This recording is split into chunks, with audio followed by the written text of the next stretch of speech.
Encounters between worlds.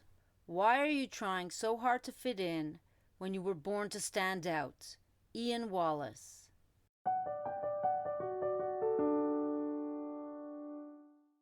March 1990. Step by step, I lugged my suitcase up each stair until I reached the 7th floor. Kate swung the door open, excitement lighting up her face as she enveloped me in a big hug.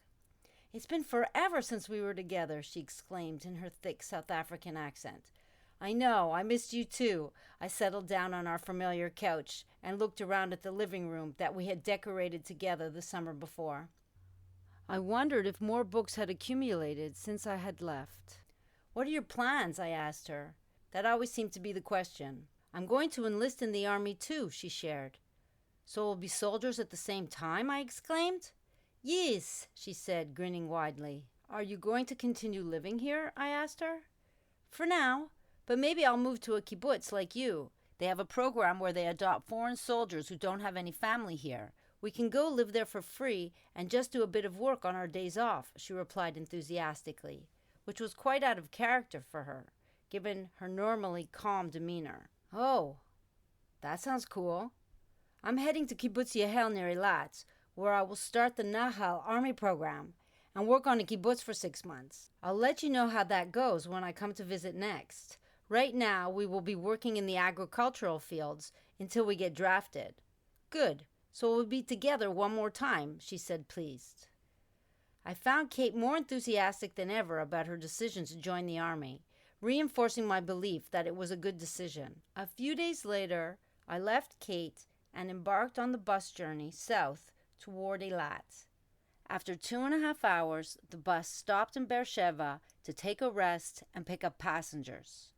Stepping off the bus to stretch my legs, I felt the desert wind on my face, its warm breath whispering secrets of the arid landscape that signaled the transition into the Negev desert.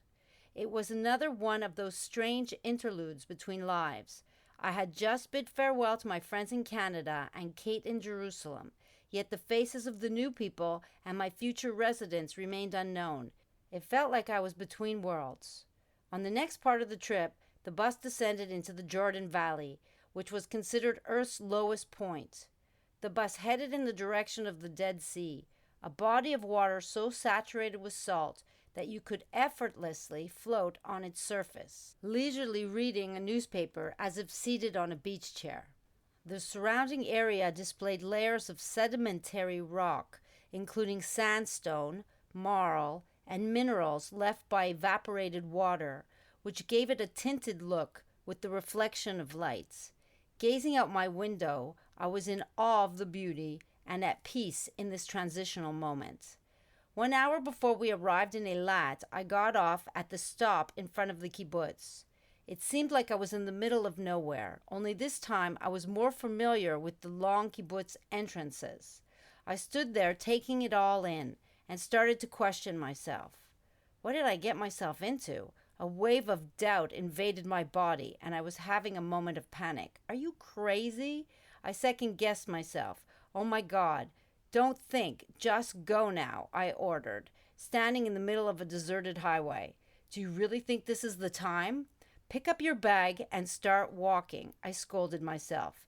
A very nasty inner voice appeared that day.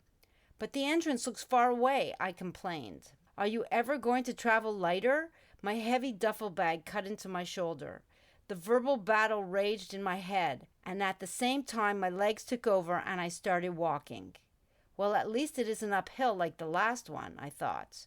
I made my way down the desert road toward the kibbutz entrance, and my mind swirled with uncertainty. I couldn't help but feel anxious about meeting the people who would share this journey with me for the next 2.5 years.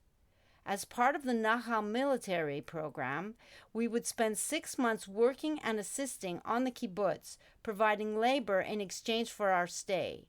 This time was dedicated for us to bond as a group that was called a seed in Hebrew. This time was also dedicated to connect with the people of the kibbutz in the hope that we would choose to settle there permanently after completing our army service. This contributed to the settlement's population growth and enhanced its chances of survival. When I arrived that day, kibbutz Yahel was comprised of around 40 families.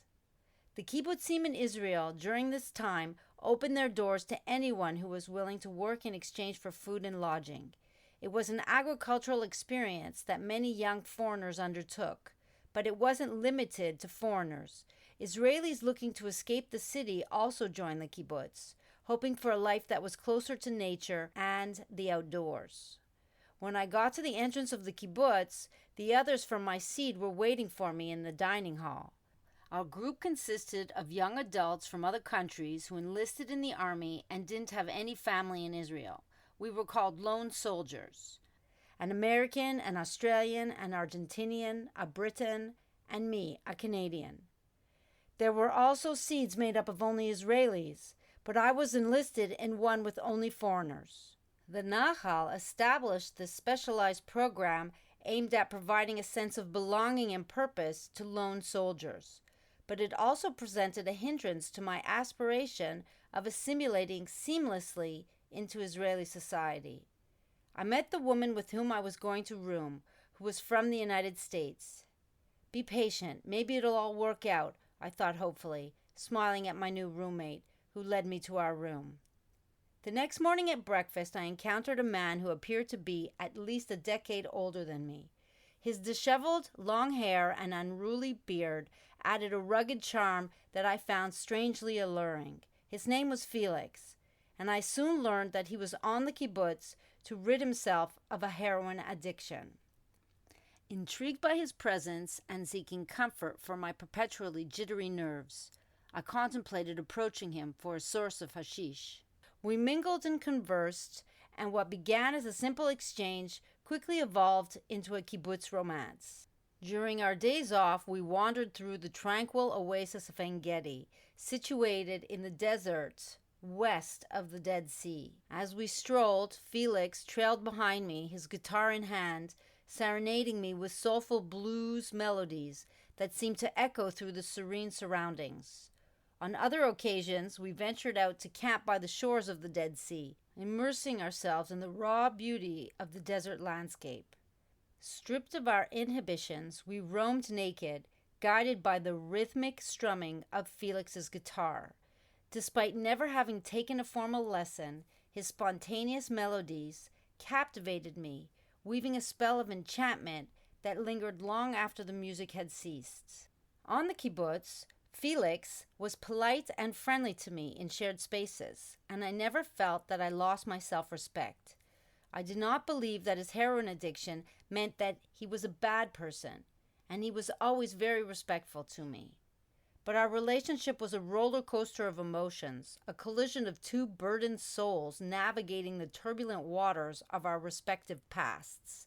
On one side stood Felix, haunted not only by the shadows of his addiction, but also traumas from the war fought in Lebanon that lingered like ghosts in the recesses of his mind. Watching his friends die in battles left him scarred with demons that refused to be conquered entirely. And then there was me, caught in a whirlwind of emotions, love, uncertainty, passion, and apprehension. Despite my efforts to control these extreme feelings, they often raged unchecked. As a teenager, I frequently felt overpowered by intense emotions and would retreat into silence for days when I felt triggered, and I trapped myself in my own silence. Our volatile relationship was a mix of chaos and fervor, fueled by our love for adventure, our shared experiences, and the desire to find peace in each other's arms. But just as fast, when his addiction reared its ugly head, Felix fell prey to heroin's needle, and it felt like a chilling wind extinguished our flames. We spent hours late into the night in fiery arguments about how and why he let his friends lure him back into the drug. Felix, I can't believe you let yourself get drawn back in. I told you to stay away from those people, I yelled. Felix defended himself, his tone strained. I know, but it's not that simple as you think. You don't understand the pressure they put on me. Pressure? What kind of pressure? You know what heroin does to you. Now you have to detox again. My voice rose to a shrill. It's not like I wanted to. I'm struggling here, okay? I'm trying to fight it, Felix responded, lighting another cigarette, his voice matching my intensity. Fighting it? You call this fighting it? You're destroying everything we have, Felix. I'm sorry, all right? But I need your support, not your judgment. Can't you see I'm trying to get better? He asked desperately. Trying? Trying isn't enough, Felix. You have to stay away from those people. They aren't your friends. They just want you to shoot up with them, I yelled back. I understand. I'll do whatever it takes, I promise. Just please don't give up on me, he begged, his voice softer now.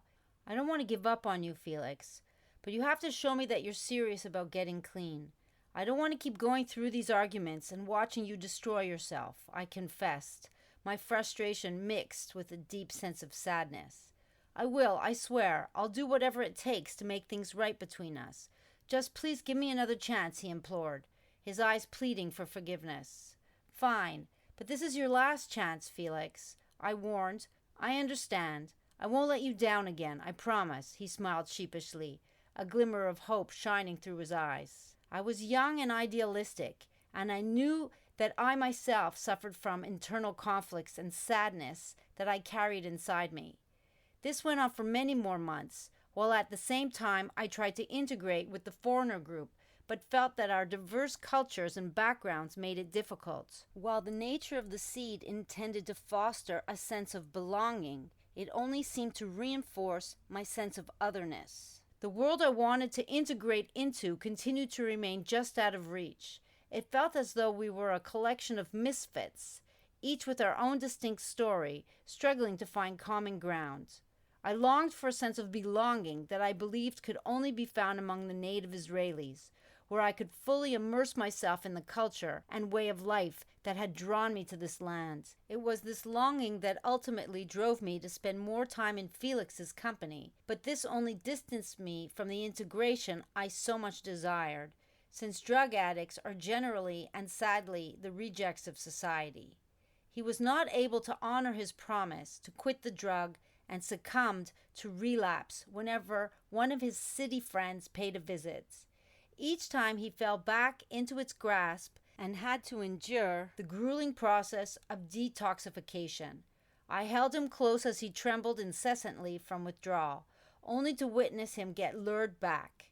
The relentless call of the drug always pulled him back for one more time.